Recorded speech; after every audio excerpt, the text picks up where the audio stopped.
Hello, everybody.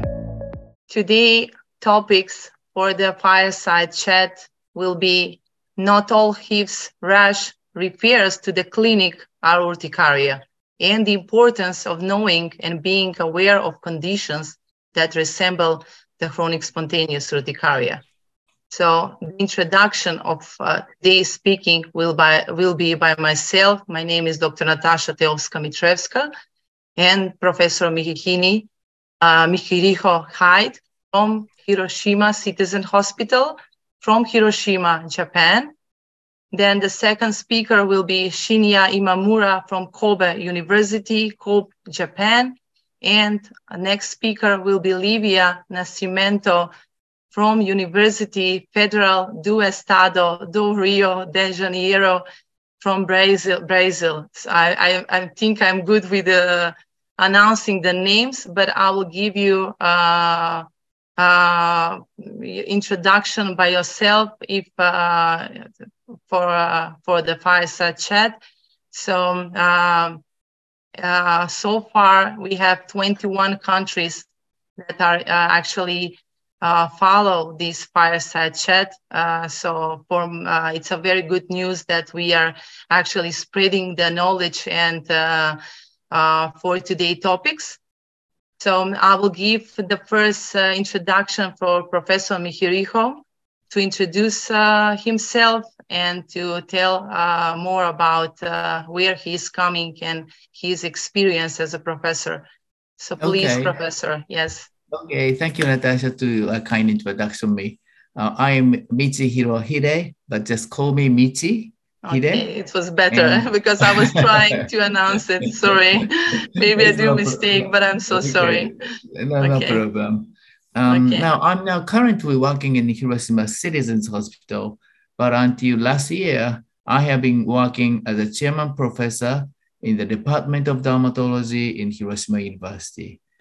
I have been working for many years about urticaria or other skin allergic diseases, and I love to see patients with urticaria, angioedema, and I also love to discuss about urticaria with colleagues. And I'm very excited to have such an international interactive session today. Great. So the next speaker, can you please introduce yourself? Hi from Japan, Kobe. My name is Shinya Imamura. So call me Shin. I'm now assistant professor in Kobe University Hospital. So so far, I have experienced 8 years as a dermatologist. So compared to, so happy that you are on the faculty member. So Livia, can you please introduce yourself? Yes, my name is Livia Nascimento. I work in public and private hospitals here in Brazil, in Rio de Janeiro, and in the University of Rio de Janeiro. Great. So, and my name is Natasa Teovska Mitrevska from Skopje Remedika General Hospital, from the private hospital. I'm a dermatologist for more than 13 years as a dermatologist. So today's topics, as we already mentioned, is how to find out the mimickers of urticaria.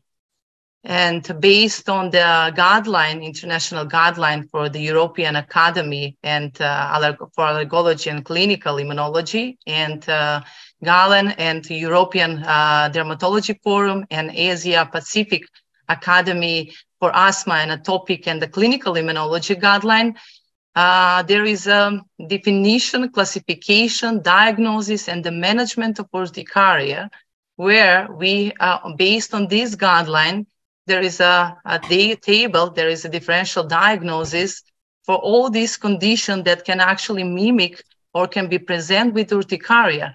This is urticaria pigmentosa, mast cell activation syndrome, urticaria vasculitis, bradykinin-mediated angioedema, exercise-induced anaphylaxis, cryopyrin-associated periodic syndromes, Schnitzler syndrome, Gleiss syndrome, Wales syndromes. So we're going to mention all these differential diagnoses that can mimic urticaria.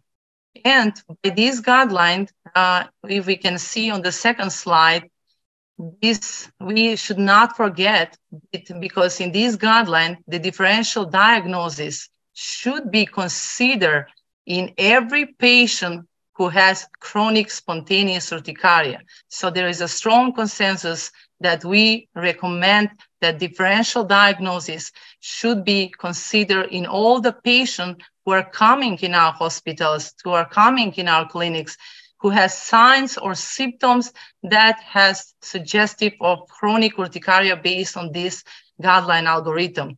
And what I really like to read is this actually practical algorithm for diagnosis patients that have the wheals or angioedema that are coming in our hospital by Professor Maurer, because he is mentioning some questions regarding how to recognize if this is urticaria or it's something that mimics urticaria.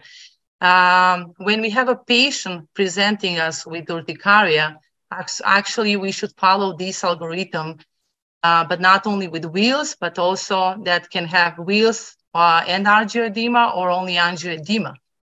Based on this practical algorithm, we should ask the patient if the patient has sometimes a fever during without any reason during his wheals, or does the patient has any pain in his body, or does the patient has any pain in the joints or in the bones. And with these actually questions, we will have the answer for the patient, and that's how we can differential if it's urticaria or it's something that mimics urticaria. And another question that we need to ask for the patient is how long the wheals actually last on the patient.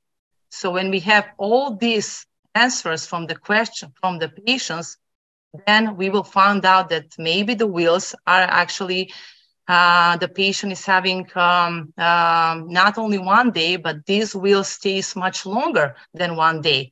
So we should think about all the disease or syndromes that can manifest urticarial lesions that are actually on this slide, which is vasculitis or immunologic disorders, hematologic disease, autoinflammatory syndromes, cryopyrin-associated periodic syndromes, or others.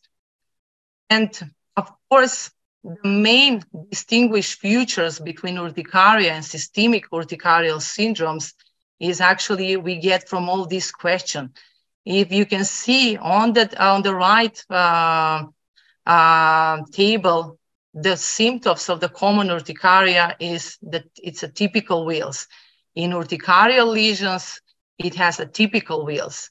Usually, urticaria has these erythematous lesions, but here we have infiltrate plaques that is persistent, is not going after 24 or 36 hours. So you have to think when you have this kind of patient.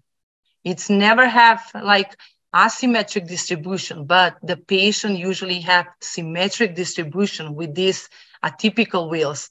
And when you make a diascopy or when you see the patient, the resolution of this usually urticaria is with other signs like hypo or hyperpigmentation. You see bruising, you see scarring, you see something which is not urticaria. And of course, you can ask the patient, do you feel any pruritic lesion? Do you feel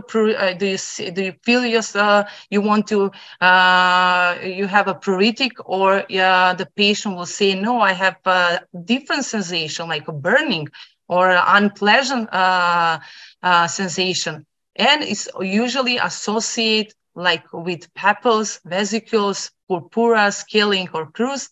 And as I mentioned, it will have a painful or burning sensation. And when we usually, these atypical wheals are appropriate with without angioedema. And not only that, but also the patient are suffering with other symptoms like fever, malaise, arthralgia, abdominal pain, weight loss, like diarrhea, obstipation, or something else that the patient is telling you a fever as a symptoms that he has something else than urticaria. So this is actually a very good practical table for features of the classical urticaria, urticarial vasculitis that will guide you as a doctors what kind of clinical features to see in the classical urticaria, what you will have in urticaria vasculitis, what you will mention in the Schnitzler syndrome, what kind of accompanying symptoms you may have with all these features, and what kind of laboratory results, biopsy or treatment you should consider with the patient who are having not only urticaria, not only wheals or angioedema, but something else besides this as a symptoms. So I will give the professor Mihi to continue with the conversation, to continue with the chat based on his experience as a professor, as an expert regarding the condition who can mimic urticaria. So please, Professor, you may continue with the talking, with the lecturing. Thank you very much for a beautiful and very smart overview about urticaria. So in many cases, diagnosis of urticaria itself is rather easy, and many physicians can instantly make a diagnosis of urticaria. Nevertheless, there are so many points to think about. But so now Natasha gave us a very nice background for us to stand on. And then before moving to, say today, we have prepared a few cases to discuss about. But before going to cases, I'd like to make a post about some chat or discussion about the background presented by Natasha. So Livia and Shinya, do you have any comments or questions in daily life practice about that background for urticaria? Is that all clear for you? It's very clear. Okay, but I suppose you see so many patients with urticaria by your daily clinic, and you may not have enough sufficient time to spend on all patients with urticaria. So do you really ask, or do you really do? Well, do you really ask all questions into this proposed by Natasha? There are so many points to think about. Almost all questions we can ask. They show us pictures now with cell phones. They bring nice pictures and we can see urticaria. We use a lot the UAS7 for evaluation, where they put about how much is it itching and how many lesions, and we evaluate it. We have many medication available. We can test many medication for urticaria. We had some interesting cases of urticaria related to Ascaris lumbricoides, related to HIV. We had 2 patients that had lymphoma. So we have some interesting cases as well. Okay, well, before going to the treatment, we have to make a clear diagnosis. And but in my case, in many cases, I can instantly make a diagnosis of urticaria. But I do not usually ask so many things. But there are some cases which resemble to urticaria, but they are actually not. So, so the question is, how do you make differential diagnosis? The question is, do we ought to ask all questions about real characteristics and non-urticaria-like symptoms such as fever, abdominal pain, joint pain, etc.? So Shinya, do you ask all these characteristics to all patients all patients who developed wheals? Yes. Yeah. So actually, in a daily outpatient department, we have no time to ask every question to rule out, urticaria like, skin lesion. So instead, we use a questionnaire, like A4 size and a both-sided questionnaire consists of 30 questions. So I think it covers all of the question, like duration of the urticaria, 24 hours or more, or dot shape, or inducers, or something like that. So we use a questionnaire. So in Shinya use questionnaire. So the patients answer in advance. So before seeing you, that's very smart and very efficient. Yes. In my practice, because I work in the private hospital, we have time for every patient because patients are paying out of pocket. So we really ask the questionnaire for every patient. We also follow up the patient. As Livia mentioned, they are giving us a picture from the phone, but we are really going through the check that on the slide that we see, like reviewing of the symptoms. So we are just watching the patient, and we not only take the questionnaire, but we are also seeing the wheals in front of us. And we are asking everything from his diet, from the medication, from what kind of medication he took in a while, does he connected with something else, any temperature, any fever, anything else, any condition that he has previously. So we really ask the patient. We go all through the details for every patient, because even the patient wants to know what he has. Sometimes if we have a patient from another clinic and he has antihistaminic treatment, but that is not helping, we should go in details. How many weeks? Is it a chronic urticaria?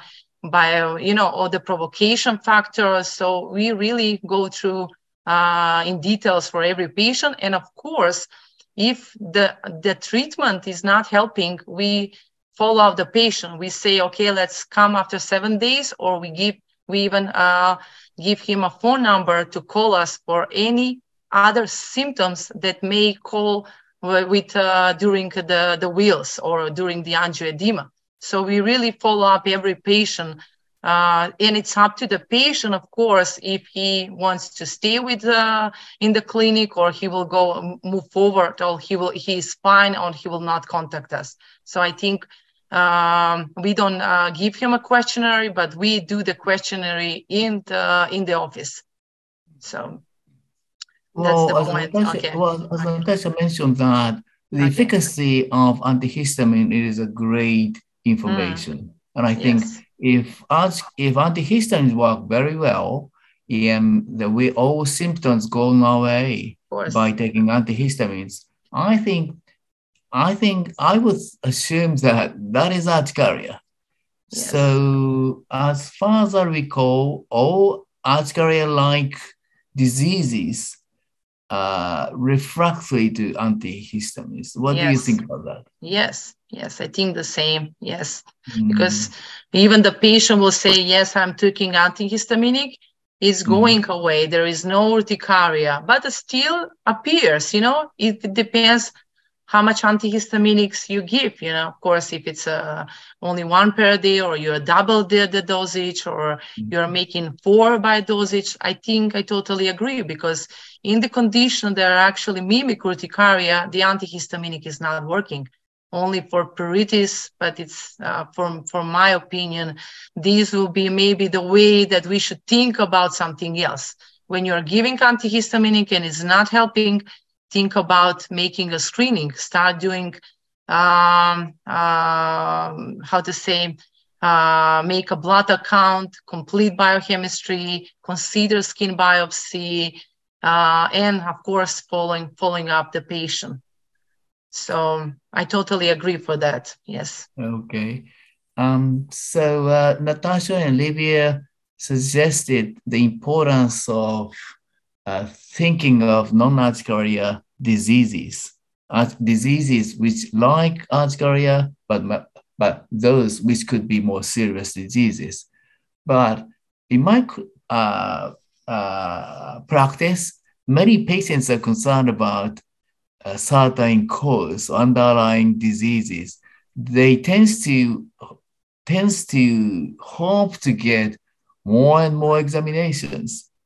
I will say many of them are unnecessary. And actually, guideline also suggests not all patients with urticaria do not have to take very extensive examinations. So it is important to think about it. It is important to rule out non-urticaria or underlying diseases. So how do you differentiate? I mean, on what type of patients do you do extensive examinations or extensive history taking? And for what kind of patients do you simply prescribe antihistamines and do you just spend short time, or do you spend a long time for the first visit? Okay, Livia, okay. For me, in the first visit, there's very long conversation where I ask all those questions.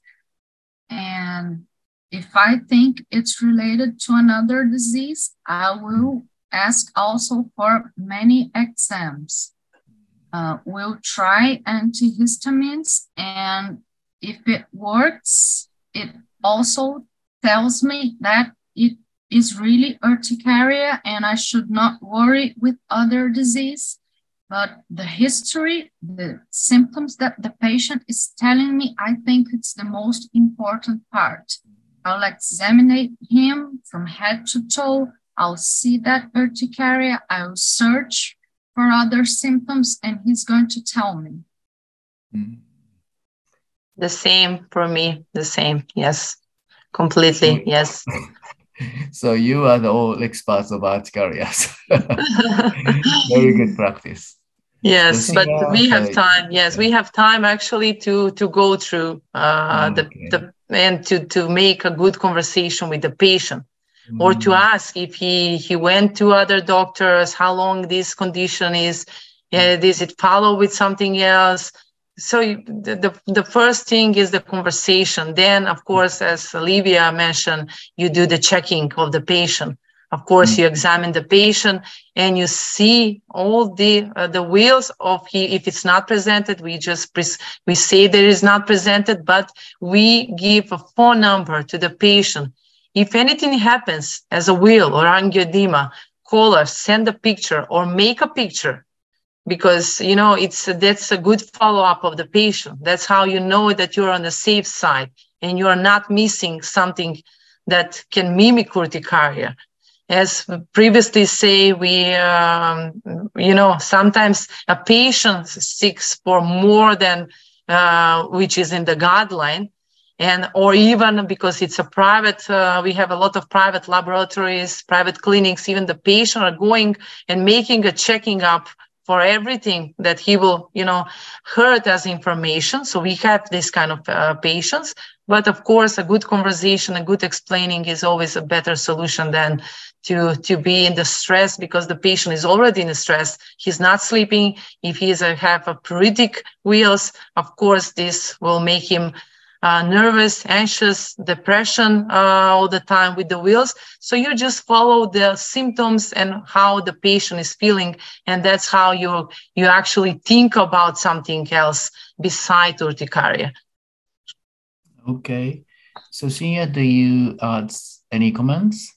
I think all of us are experts, and I have a feeling that, well, at least in Japan, many physicians or many primary care physicians do not want to spend a lot of time on urticaria. If they think that they are urticaria, that's it. And they don't want to spend so long time. Whereas they may do an extensive examinations. but that's my feeling. Yeah. Do you have any comments? Yeah, just I'm surprised because Natasha's case. So she gave a phone number, and it sounds like a patient can call them up 24 hours. So well, usually yes, we have Viber, WhatsApp. They are just sending. Yes, actually, it's completely different when you work in the private hospital than in the state clinic. You care for. It's not that the state clinic is not taking care of the patient, but we are 24/7 actually open to the patient. We are 3 dermatologists. We are really trying to give the best practice for every patient. But we are available. We have from 8 till 9 doctors in the clinic, and we just give the phones to the people, because the clinic, we have the complete anesthesiologists, intensive care unit. If somebody wants, there is an urgent situation, they're coming, they're approaching to the hospital, of course, and they're calling us. So by my experience from 17 years working in this hospital, it never happened that I don't care for the patient, or let's say if the patient cannot pay, I even resend to the state clinic to do all the examination. So this is the way of. Maybe it's too difficult for me as a doctor, but I think it's at least I'm keeping up and following the patient. So that's how I work. So maybe it's too much work, but that's how we control the patient, and we know that he's. Okay. I think that the private hospital in your country, or at least Macedonia, in Japan's totally different, but even opposite. So in Japan, private clinic usually do not spend such a lot of efforts, or do not spend such a long time for clinic. Even in private clinic, patients do not, all medications are covered by health insurance, same system. So the owner of private clinic tends to try more money, and therefore that tends to spend shorter time compared with a public hospital. So the situation seems to be very different, but it could be even opposite. Yes. So that's why in Brazil, we have the same situation as in Japan. I have more time in the public health system to ask all those questions than in the private system. Okay. Same situation. All of us agree that it is important to spend enough for necessary time for urticaria, and especially in the early stage. Okay, that's good. I think it's now we have a good basis for seeing patients with urticaria. Maybe I think we would like to go to the first case 1 presentation and think about that case. So Shinya, could you please present your case? All right, let me begin. So this is case 1, urticaria eruption with papular and blood blisters. The patient is 50 years old female. She presented with edematous erythema and papular. Her past medical history was CSU, and she took antihistamines sometimes. So next slide, please. Present history on day 1. A papule appeared on the finger. On day 2, the edematous erythema expanded to the body. She was prescribed prednisolone 15 milligrams per day by a local dermatologist. On day 3, the eruption expanded to the face, and a papule appeared to the legs. On day 4, blood blisters appeared on the left thumb. On day 5, eruption and edema worsened. Prednisolone was increased to 20 milligrams per day and referred to our hospital. Physical examination, she had no fever. Erythema and edematous erythema were seen, and it merged into a reticuliform skin lesion almost all over the body. The papilla was partially seen on the lower extremities. On the extensor side of the left thumb, a small blood blisters were observed. So next slide, skin biopsy was performed from the papilla on the lower leg and from the erythema on the arm. So result of the pathological examination, no changes in interface such as liquefaction was observed. Inflammatory cell infiltration consists of neutrophils, lymphocytes, and eosinophil was observed in the perivascular and interstitial layers from the superficial to deep layers of the dermis. And nuclear dust were occasionally observed. Infiltration of eosinophil was also observed around some blood vessel. Also DIF or negative. So pathological diagnosis was leukocyte classic vasculitis. So this is treatment course. On day 5, when she was hospitalized, prednisone was continued as 20 milligram per day. On day 6, intermittent epigastric pain, watery stools, 38 Celsius degree fever appeared. Also, the eruption expanded at the same time. The result of a CT scan, no abnormalities. So acute bacterial enterocolitis was suspected. On day 7, 38 Celsius degree fever and facial edema and dyspnea were observed. SpO2 was 25%, but palatal mucosa was edematous. So the result of laryngeal fibroscopy, posterior pharyngeal wall was swelling. Adrenaline intramuscular injection released the symptom.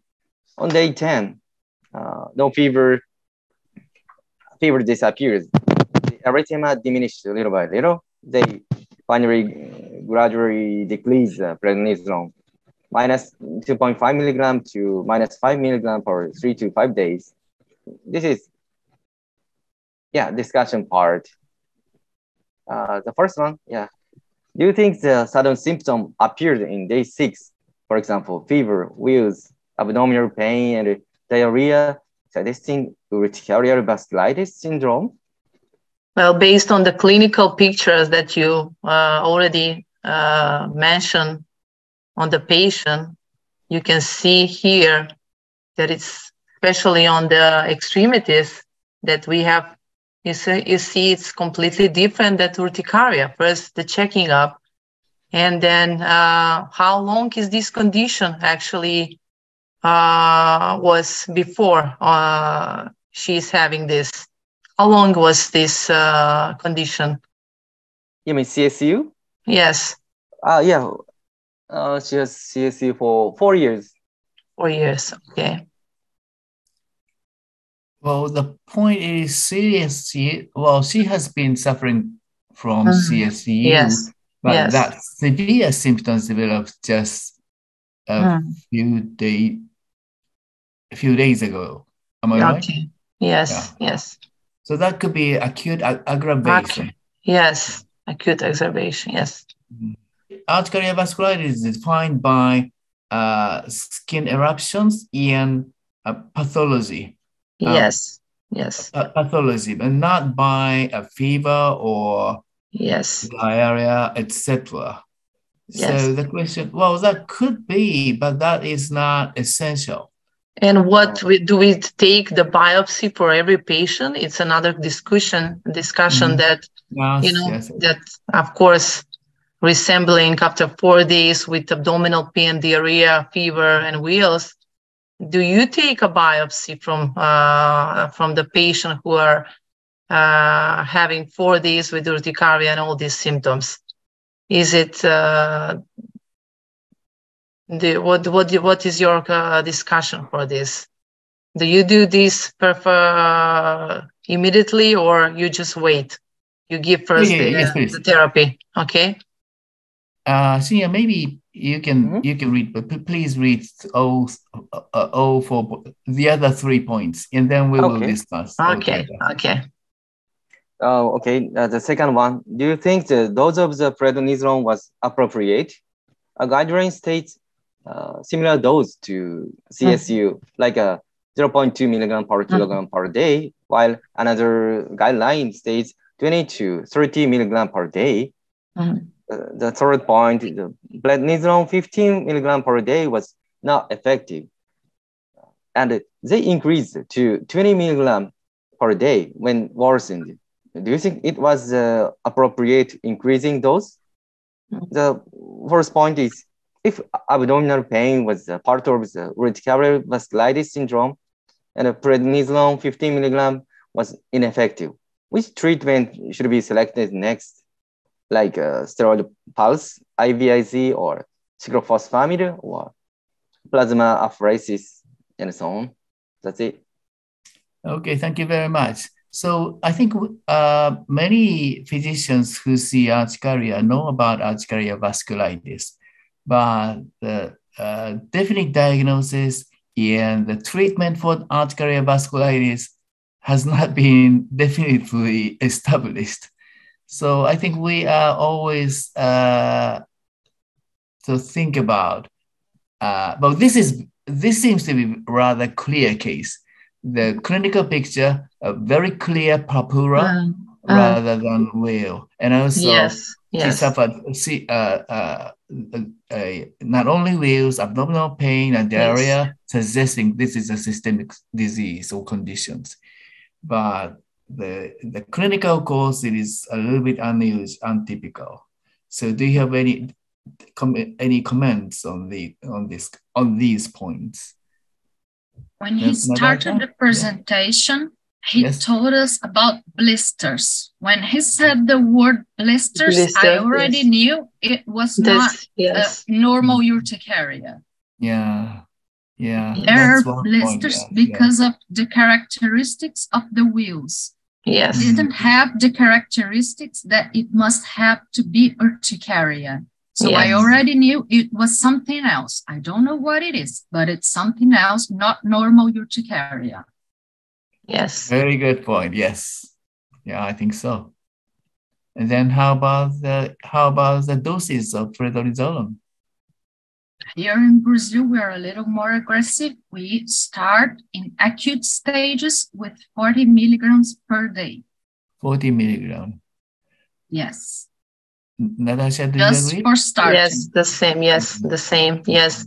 And based on the clinical picture of the patient, I can assume that it's not urticaria, especially on the lower extremities. You see different picture than from the head. So it's completely different that it's urticaria. And when the woman is saying she has a fever, she has abdominal pain, diarrhea, that's something that we should think about it.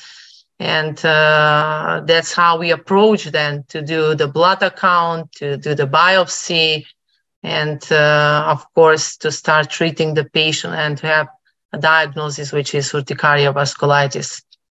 So, Shinya, did you make the level of complement? Yeah. Is that normal complement? Standard level, yeah. Okay, C3, so C4, urticaria vasculitis may be accompanied by a decrease of complement. In that case, the symptoms tends to be more severe. Yes. So in that, so that case is also atypical. So normal complement level, but very severe systemic symptoms. Yes. Yeah. So the initial dose of prednisone is not. It might not be sufficient. The Shinya's question is whether it is adequate to increase just to 2 milligrams per day. So so all of you think that is not sufficient. We should have increased much more. 1 milligram per kilo per day. 1 milligram for me it's okay. Yes. Yeah. Retrospectively, seems to be not 0.2, but 1 milligram per kilo. Yes. Yeah. Yes. And how about the fourth point? In addition to prednisone, steroid, are there any options for the treatment? Steroid pulse, IVIG, cyclophosphamide, plasma pheresis. You know, I always, as I previously say, I work in the hospital. I always speak with internal medicine doctor regarding this situation. So I follow them advice as a doctors, and I will not, put the patient by myself in addition for giving the therapy. So this is how I will work regarding this patient. But plasmapheresis, I think it's something as a short, therapy, not so much advanced, especially IV immunoglobulin. Another case. So I will leave this to the doctor who will take care, internal medicine doctor. For this case, I will not work by myself regarding the treatment courses. It's better to have internal medicine doctor with me. And this is how we treat even the patient. If we have urticaria vasculitis, even in the state clinic, we resend to from the symptoms or the symptoms and the systems that is involved, we send appropriately in the appropriate clinic. And of course, we follow them, but the doctors who the patient who is actually having these systemic symptoms is taken care by physicians who are controlling, like internal medicine doctors or pulmonologists or rheumatologists or ophthalmologists. So we really take care for the patient. So in Japan, we started, as Shinya suggested, he did a systemic examination, including CD. And if we find there is no particular dose impairment, we think that there is no other specialist to see. If there is no symptoms in lung or kidney, we do not refer patients to other specialties, and we treat these patients by ourselves. And we may think about steroid pulse or plasmapheresis, etc. But this particular case, Shinya, could you show one slide before? This case, the symptoms come up with here, the last two lines, so day 10. So in spite of the low dose of prednisolone, all symptoms diminished. Yes, so because he has a normal complement. So we expected that his symptoms will not be severe if he was normal complement. Decreasing with the complement. So I think, on day 18, no fever. Yes, very good reaction from the corticosteroid dosage. Yes, sorry, Professor, for interrupting you. Because I was going to the slides. Okay. Very interesting case. Very interesting. Yes. So I think retrospectively, we may call this case as an acute infectious urticaria. Although that name is not widely accepted, many Japanese colleagues experience a very severe case of urticaria-like conditions, which is connected with infections. But this case suffered from chronic spontaneous urticaria, but that rapidly aggravated. So the course is very short. So whether or not we should call this case as, that is definitely urticaria vasculitis. But many cases of urticaria vasculitis that's much longer. But this case is very short. So this is in that sense, it is atypical and atypical and unusual. Yes.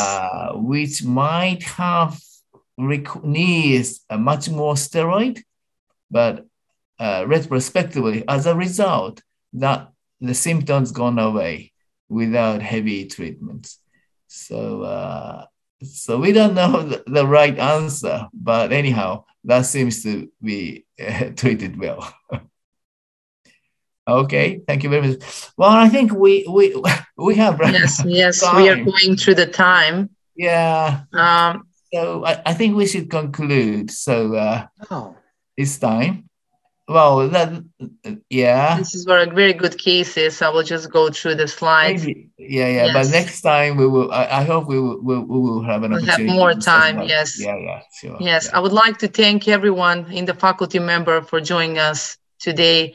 We really enjoyed this fireside chat, and please, there is a short survey on the end of this, and I would like if you can appreciate your feedback.